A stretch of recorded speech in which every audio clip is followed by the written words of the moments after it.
So the Wood Elves are not my favorite race in Warhammer Fantasy, but they are my favorite race to play in Total War Warhammer. They're very versatile, they're very fast, they're very pretty, and they can beat you any number of ways, from ripping you to shreds from range, to punching you in the mouth with a big angry tree man. But it's the army compositions that require some positioning and finesse that I really enjoy, and the Sisters of the Thorn provide that in spades. I've never done a replay highlighting them before, but there's a first time for everything. They're a bit of a niche pick, but they can be surprisingly good in melee, provide you with some very good utility from the Curse of Anarch here and Shield of the Thorn's bounce spells, and they will be anywhere you need them on the battlefield in seconds because they're super fast. So we'll see if we can make them work. The interesting thing about the Wood Elves right now is that they can actually be pretty terrifying rush army, and in fact that might be the best way to play them currently. With the buffs to Wildwood Rangers, Dryads, and War Dancers, they can run over some factions in a melee grind, but for this battle, we'll skip that and go for a more balanced build. And if you want balance, you need range units, so the Glade Guard with Starfire Shafts are a great choice, I think, against the Azure, because they have so many units that have that physical resistance, like Dragon Princes, like Phoenix Guard, that you can completely bypass with their magical damage and armor piercing. So here are the Sisters of the Thorn, Ariel's handmaidens, witches who appear graceful, beautiful, and kind on the surface, but much like their steeds of Isha, they're actually kind of a bunch of dickheads. They'll ride to the rescue of anyone who asks for their help, but they believe in a balance for all things, which means if they do something really nice for you, like saving you from a pack of hangry beastmen, they have to do something horrible too, like stealing your baby, plucking your eyes out, or making you incapable of feeling any emotion or love. The really interesting thing about them is that they're essentially immortal, and even if they die on the battlefield, their bodies are transported back to the Oak of Ages, which heals their mortal wounds come springtime. So in the lore, if you really want to piss them off, mutilating the body of a sister will prevent her reincarnation, and it'll mark you in the Wood Elves' Tree of Grudges for all eternity. So in game here, we don't really have to worry too much about the grudge aspect of things, or vengeance, but we do have to worry about the Dragon Prince and Silver Helms that are on the field, and Teclis, who has the Net of Ammontok, which might be an issue for our skirmishers. Lothern Seaguard with shields will also be an issue in the skirmish fight, but if we focus fire them down, we can penetrate those shields with the armor piercing and probably do some decent damage in the skirmish fight. White Lions of Krace and Swordmasters of Hoeth making up the line of the Azure here, and then the Sisters of the Thorn will continue to skirmish and scoot around the edges of the battlefield, maybe plop some Shield of Thorns down or some Curse of Anra here, and basically do some damage to the cavalry before we finally close into melee. So as we get a good look at the Glady atop her Great Eagle, I'd be remiss not to cover exactly what those two balance spells on the Sisters do, and why they can be so impactful. Curse of Anra here debuffs enemy melee attack by 26, lowers enemy speed by 24%, and imbues a minus 60% accuracy malice. So we can use it to help us win the skirmish fight, and then you get an additional minus 24% speed on any enemy you hit with your poison javelin. So you basically take a very fast heavy cavalry unit like Dragon Princes and cut their speed in half to a point where your Azrael War Dancers can actually catch them in melee. The skirmish fight has begun in earnest here as the Lothern Seaguard moves up to begin firing in, and with 5 Starfire Shafts firing in, I do think I have a pretty decent skirmish advantage here, and it will force the High Elves into high gear. He realizes it, realizes he needs to get moving, and will now push up. But the OG Kush Weedmaster from the mean streets of Hoeth has an idea here. Maybe not a unique one, but certainly a good one. Net of Ammontok on a big blob of Glade Guard, and keep them still while his High Elf Noble on a chariot moves forward to slice the legs off some unfortunate victims.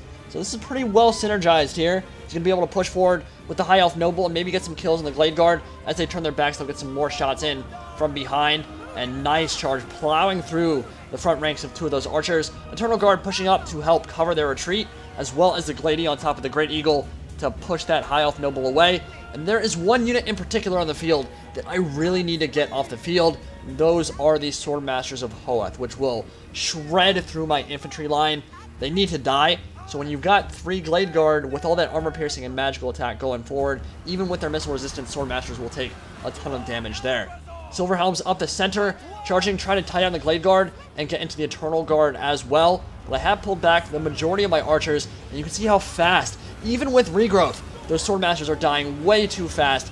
They're not going to be able to get the regen they require to actually survive, and they will rout from the field. Might come back, but certainly not very many models left. You can see their HP has dropped so massively there.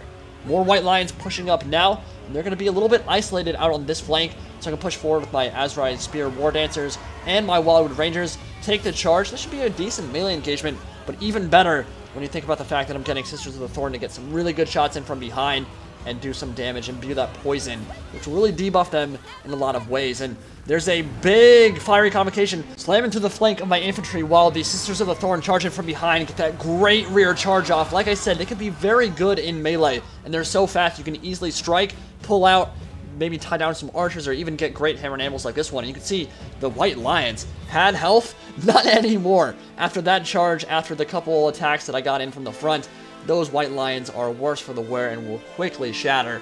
Wildwood Rangers have tied down the Dragon Princes, who got a Prey of Anathrema cast on them. And here's what you want to do there. You can lower the missile resistance of a unit and then focus fire with a bunch of your archers, and Dragon Princes down to half HP very soon. That is the power of nets, obviously. Prey of Anathrema not as good as that of Amantok because it can only hit one unit, but still a very useful tool against the High Elves here, shutting down the Dragon Prince. And Silverhelms have pushed forward, and I saw that my archers were going to get murdered by his cavalry, so I had to commit the Sisters of the Thorn, which is not the worst engagement, not ideal, but that's where the 50% physical resistance can really pay some dividends there. In melee, tie down the cavalry, prevent them from killing or tying down your archers, and then you can do stuff like this. Kill the Swordmasters of Hoeth who are trying to push through and get at your line. Glade Guard can easily kite them and run away, so that won't be a problem. But they cannot kite Silver Helms, which is why I did have to commit to melee. Now, Dragon Princes have made it in, and they will get a charge in here, but remember, even with that massive physical resistance that they have, well, actually, I don't know. I haven't really tested it. I'd be curious. If anyone knows, are Starfire Shafts good against Dragon Princes? I'd still think that they are, because they have magical damage and they have armor piercing, two things that you very much need if you want to deal with Dragon Princes efficiently. At the same time, though, they also do fire damage, flame damage. So Dragon Princes have very high resistance to flame, so I guess it would block the flame component, but the magical component of that damage would then go through the physical resistance. I'm not actually sure how that interaction works, so if someone wants to inform me how good Starfire Shafts would be against Dragon Princes, I would love to know.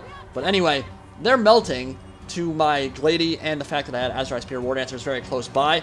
Now the High Elf Noble is being focus fired down by 3 archers, and he's not going to be long for this world. Look at that damage coming in right now. Glade Guard are not incredibly accurate, but certainly accurate enough to hit single entities that are that big, like a chariot. And as he tries to run away here, yeah, he's breaking, but he will manage to get away, I think. Meanwhile, though, I do have my Sisters of the Thorn operating out on the flank, maybe a little bit too far away from the engagement at the moment. I wanted to skirt them around and make sure they didn't get shot by the Lothern Sea Guard, who are still alive, still doing damage.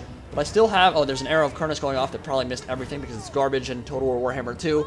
And we have the Sisters still throwing in their poison jabs, doing a little bit of damage from range, and thinking about committing to melee. Now we can lower the accuracy of those Lothern Sea Guard again with the Curse of Anra here, so when they fire into my Glade Guard, they'll miss a lot of their shots, and we can plop Shield of the Thorn on ourselves so that we get some of that 22% missile resistance and allow ourselves to take some more of that fire that they normally wouldn't be able to take so well. And you combine 22% physical or missile resistance with 50% physical resistance, very hard to die to archer fire.